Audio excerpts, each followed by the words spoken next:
America వ్యతిరేక కూటమిని జాగ్రత్తగా నడుపుకొస్తున్నటువంటి పుతిన్ చైనా, ఉత్తర కొరియా, ఇరాన్ వీళ్ళందరినీ కలిపి ఒక జట్టుగా చేసుకొస్తున్నారు. క్రమంగా మళ్ళీ పాత రోజులు తీసుకొస్తున్నారు.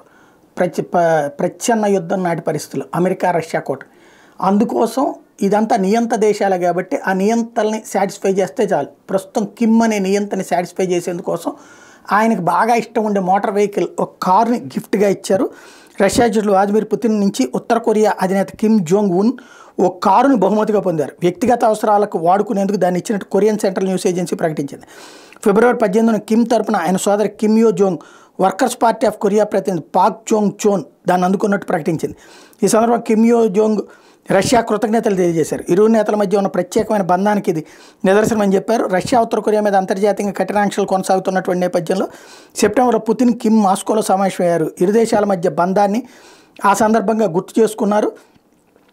ఇందులో కీలకమైనటువంటిది ఉక్రెయిన్ మీద యుద్ధం విషయంలో రష్యాకు ఉత్తర కొరియా సహకరిస్తున్నట్టు కూడా అప్పుడే బయటికి వచ్చింది.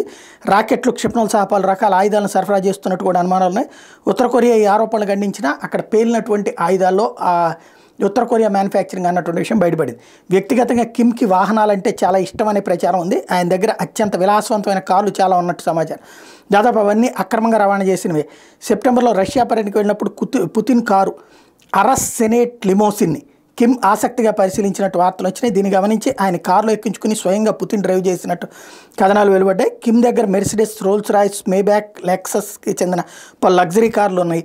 వాస్తవానికి వీటిని ఉత్తర కొరియాకి ఎగుమతి చేయడం మీద ఐక్యరాజ్య సమితి నిషేధించింది. తాజాగా పుతిన్ కారు పంపడం అన్నటువంటిది ఐక్యరాజ్య సమితిని కూడా లెక్క చేయకుండా చేసిందే.